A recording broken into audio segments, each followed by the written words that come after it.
ओम नमो भगवते वासुदेवाय नमः। भाद्रपद मास के कृष्ण पक्ष की एकादशी को अजा एकादशी के नाम से जाना जाता है।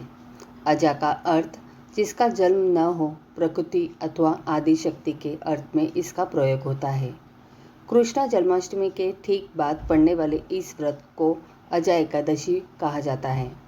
भगवान विष्णु को समर्पित एकादशी के इस व्रत में भगवान के उपेंद्र स्वरूप की पूजा की जाती है। साथ ही इस दिन रात में जागरण की भी परंपरा है। मान्यता है कि अजा एकादशी का व्रत करने से तमाम समस्याएं दूर होती है और सुख समृद्धि की प्राप्ति होती है। अजा एकादशी का व्रत करने के लिए उपरोक्त बातों का ध्यान रखने के बाद व्यक्ति को एकादशी तिथि के दिन शीघ्र उठना चाहिए। उठने के बाद नित्य क्रिया से मुक्त होने के बाद सारे घर की सफाई करनी चाहिए और इसके बाद तिल और मिट्टी के लेप का प्रयोग करते हुए कुशा से स्नान करना चाहिए। स्नान आदि कार्य करने के बाद भगवान श्री विष्णु जी की पूजा करनी चाहिए। भगवान श्री विष्णु जी का पूजन करने के लिए एक शुद्ध आसन पर ध्यान रखने चाहिए। धान्यों के ऊपर कुंभ स्थापित किया जाता है। कुंभ को लाल रंग के वस्त्र से सजाया जाता है और स्थापना करने के बाद कुंभ की पूजा की जाती है। इसके पश्चात कुंभ के ऊपर श्री विष्णु जी की प्रतिमा स्थापित की जाती है। प्रतिमा के समक्ष व्रत का संकल्प लिया जाता है। संकल्प लेने के पश्चात धूप, दीप और पुष्प से भगवान श्री विष्णु जी की पूजा की जाती है। अजा एकादशी की व्रत कथा। कुंती पुत्र युधिष्ठिर कहने लगे कि हे भगवान, भाद्रपद कृष्ण पक्ष एकादशी का क्या नाम है? व्रत करने की विधि तथा इसका महात्म्य कृपा करके कहिए। मधुसूदन कहने लगे कि इस एकादशी का नाम अजा है। यह सब प्रकार के समस्त पापों का नाश करने वाली है। जो मनुष्य इस दिन भगवान ऋषिकेश की पूजा करता है उसको वैकुंठ की प्राप्ति अवश्य होती है। अब आप इसकी कथा सुनिए। प्राचीन काल में हरिश्चंद्र नामक एक चक्रवर्ती राजा राज्य करता था। राजा हरिश्चंद्र अपनी सत्यनिष्ठा और ईमानदारी के लिए जाने जाते थे। एक बार देवताओं ने इनकी परीक्षा लेने की योजना बनाई। राजा ने स्वप्न में देखा कि ऋषि विश्वामित्र को उन्हें अपना राजपाट दान कर दिया है। जब अगले दिन राजा हरिश्चंद्र विश्वामित्र को अपना समस्त राजपाट को सौंप कर जाने लगे तो विश्वामित्र ने राजा हरिश्चंद्र से दक्षिणा स्वरूप 500 स्वर्ण मुद्राएं दान में मांगी। राजा ने उनसे कहा कि 500 क्या, आप जितनी चाहे स्वर्ण मुद्राएं ले लीजिए। इस पर विश्वामित्र हंसने लगे और राजा को याद दिलाया कि राजपाट के साथ राज्य का कोष भी वे दान कर चुके हैं और दान की हुई वस्तु को दोबारा दान नहीं की जाती। तब राजा ने अपनी पत्नी और पुत्रों को बेचकर स्वर्ण मुद्राएं हासिल की, लेकिन वो भी 500 नहीं हो पाई।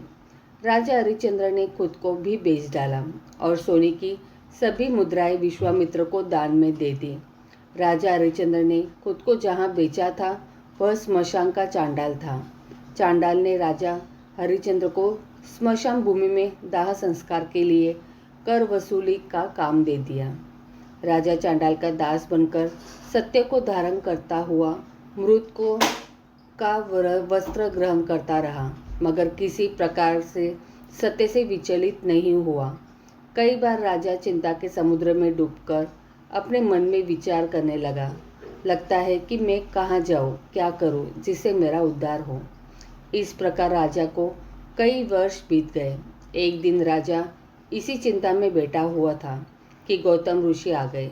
राजा ने उन्हें देखकर प्रणाम किया और अपनी सारी दुख भरी कहानी कह सुनाई। यह बात सुनकर गौतम ऋषि कहने लगे कि राजन, तुम्हारे भाग्य से आज से 7 दिन बाद भाद्रपद कृष्ण पक्ष की अजा नाम की एकादशी आएगी। तुम विधि पूर्वक उसका व्रत करो। गौतम ऋषि ने कहा कि इस व्रत के पुण्य प्रभाव से तुम्हारे समस्त पाप नष्ट हो जाएंगे। इस प्रकार राजा से कहकर गौतम ऋषि उसी समय अंतर्ध्यान हो गए। राजा ने उनके कथानुसार एकादशी आने पर विधि पूर्वक व्रत व जागरण किया। उस व्रत के प्रभाव से राजा के समस्त पाप नष्ट हो गए। स्वर्ग से बाजे बजने लगे और पुष्पों की वर्षा होने लगी। उसने अपने मृतक पुत्र को जीवित और अपनी स्त्री को वस्त्र तथा आभूषणों से युक्त देखा।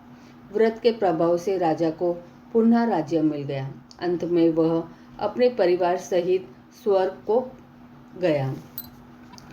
अजय एकादशी व्रत का महत्व सुनते हैं। समस्त उपवासों में अजय एकादशी व्रत को रखने वाले व्यक्ति को अपने चित्त, इंद्रियों, आहार और व्यवहार पर संयम रखना होता है। अजय एकादशी व्रत का उपवास व्यक्ति को अर्थ काम से ऊपर उठकर मोक्ष और धर्म के मार्ग पर चलने की प्रेरणा देता है। यह व्रत प्राचीन समय से यथावत चला आ रहा है। इस व्रत का आधार पौराणिक, वैज्ञानिक और संतुलित जीवन है।